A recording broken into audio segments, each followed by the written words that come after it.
Alright, ladies and gentlemen, welcome back. We're in game 2 of the round of 32 in the winners bracket for this IEM Toronto Canadian Championship down here at the bottom right side of the map. There we go. Like, come on, Game Heart. Come on, Game Heart. Down at the bottom right side of the map in the red, root for root, it's Masa. I mean, just nothing. I mean, I don't want to be that guy that's be like, yeah, well, he just he just dump trucked or like ran his opponent over, but he pretty much did. He pretty much did, and if not in a tournament setting, like if it was like on ladder, you'd like everybody to be like, oh yeah, no, easy, woo woo woo, like, but it's expected. It's expected. So. But at the same time, also, I consider it a good experience for a lot of other, you know, up-and-coming players playing these type of qualifiers to be able to actually hit some of these guys in the first round, because you do, I guess I want to say, gain a little bit of an understanding of what you're up against and what type of skill level that you need to be up on par with to be able to actually compete with some of these top-end players. Like, I don't know, I had that type of feeling. Like, I played, the first time I ever played in a big tournament, like huge tournament, was IPL 3? Was it IPL 3? It might have been IPL 4. The first one in Vegas. And the day before, well, basically the day I'm flying in, I find out my opponent's going to be from Team Prime, Anyong Prime. So I'm like freaking out. I'm literally freaking out because I'm masters. I'm not exactly like, at that point I was still developing my game. Like, I wasn't even top masters, but man, it was a scary moment because I was just like, what am I gonna do? And as soon as I faced him, I mean, reality hit.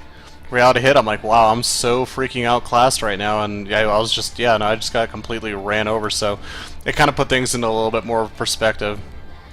Now Howl gonna be grabbing gas, not gonna let him kill that drone just yet.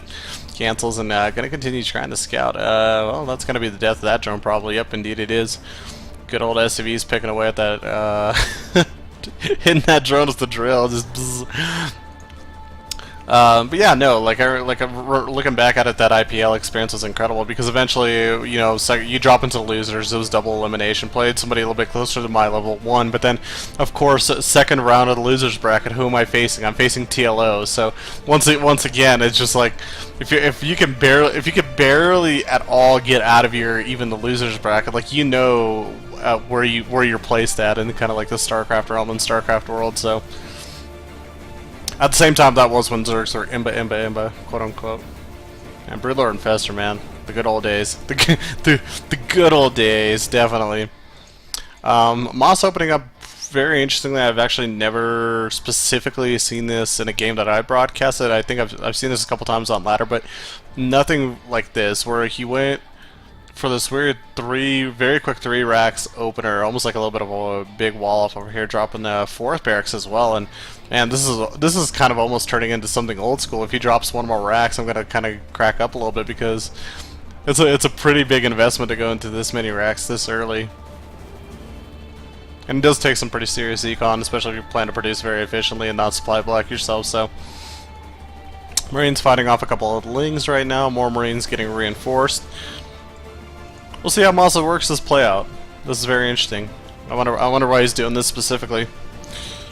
Dropping down to Tech Lab.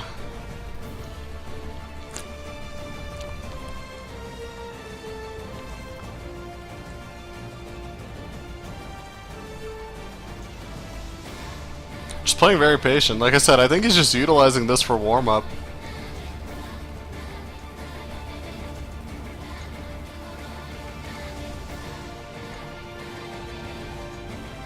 Howl grabbing his 3rd hatch.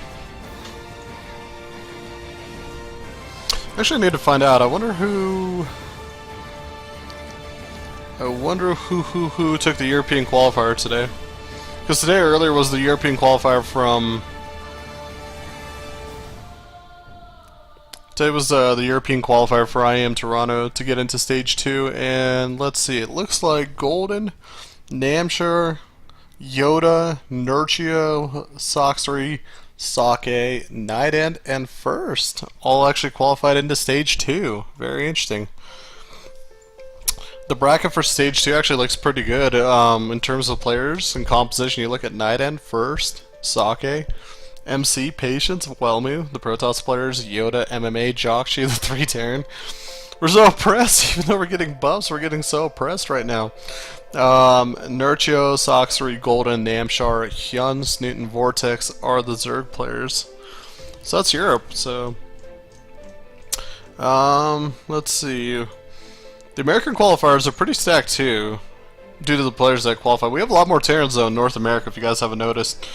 You have Saravati, Bales, Huck, Puck for the Protoss, Mossic, Xenocide, Intense, Select, Pult, Major, QXC, and Illusion are the Terrans, and 4 Zergs, Suppy, Fog, Violet, and Scarlet. Now, you might notice some of these names are already the Marines coming through and just absolutely pinging away, doing already a majority of the damage that they need to be doing. You notice there are a few Canadian players: Huck, Saravati, Masa, Scarlet. Like I said, if these guys like manage to qualify today, they're not going to have to fight through stage 2. It would be a really nice kind of pass. You get to qualify a lot earlier than you thought you would get a chance to. But at the same time, I feel like, well, if you're up for the challenge of playing better players, just generally, you do have, I feel like, a little bit of a better chance in Stage 2 because it's the top 3 that are going to get paid flights and hotels from the Stage 2 American qualifier. Right now, with just the Canadian qualifier, there's only 1 spot. Alright, so Marines pegging away. And I realize that game sounds off the whole entire time. We'll have to turn that on. Alright, guys.